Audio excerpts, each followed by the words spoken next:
एकीकडे आंतरवली सराटीमध्ये मनोज जरांगे यांची बैठक तर दुसरीकडे ठाण्यातील भिवंडीमध्ये आज ओबीसी मेळाव्याचं आयोजन करण्यात आलंय। या मेळाव्याला केंद्रीय राज्यमंत्री कपिल पाटील त्याचबरोबर ओबीसी नेते प्रकाश शेंडगे हे उपस्थित राहणार आहेत। इतकंच नाही तर मंत्री छगन भुजबळ देखील या मेळाव्याला उपस्थित राहण्याची शक्यता आहे। दुपारी 3 वाजता या मेळाव्याला सुरुवात होणार आहे आणि मोठ्या संख्येने ओबीसी समाज बांधव या मेळाव्यामध्ये सहभागी होणार आहेत।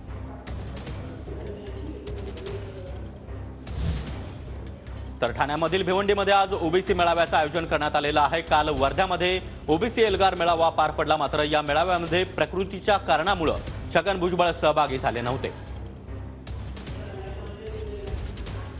मेळावा होतोय आणि भिवंडीतील ओबीसी निर्धार मेळावा यशस्वी करण्यासाठी सर्वच कार्यकर्ते कसोशीचे प्रयत्नाला लागलेले आहेत। दुपारी 3 वाजेच्या सुमारामध्ये हा जो मेळावा या ठिकाणी संपन्न होतो आणि त्या मेळाव्याची तयारी आपण जय्यत अशी पाहतोय। या ठिकाणी तब्बल 500हून अधिक पोलीस बंदोबस्त, पोलीस फौजफाटा या ठिकाणी आता सध्या तैनात करण्यात आले आहे, ज्यामध्ये 350हून अधिक पोलीस कर्मचारी आहेत, 60 पोलीस अधिकारी आहेत, तर 4 डीवायएसपी दर्जाचे अधिकारी या संपूर्ण कार्यक्रम स्थळाची बंदोबस्ताची धुरा सांभाळत आहेत।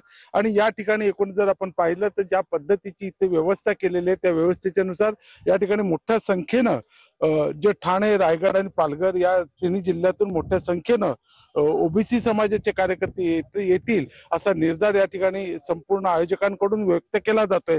माझ्यासोबत या ठिकाणी या निर्धार मेळाव्याचे जे अध्यक्ष आहेत दशरथ पाटील आहेत। नक्की सांगा दशरथ पाटील साहेब, कशा पद्धतीनं आपल्याला वाटतं हा मेळावा यशस्वी होणार आहे? मेळावा मला असं वाटतं की संपूर्ण जिल्ह्यामध्ये अतिशय उत्तम प्रचार झालेला आहे।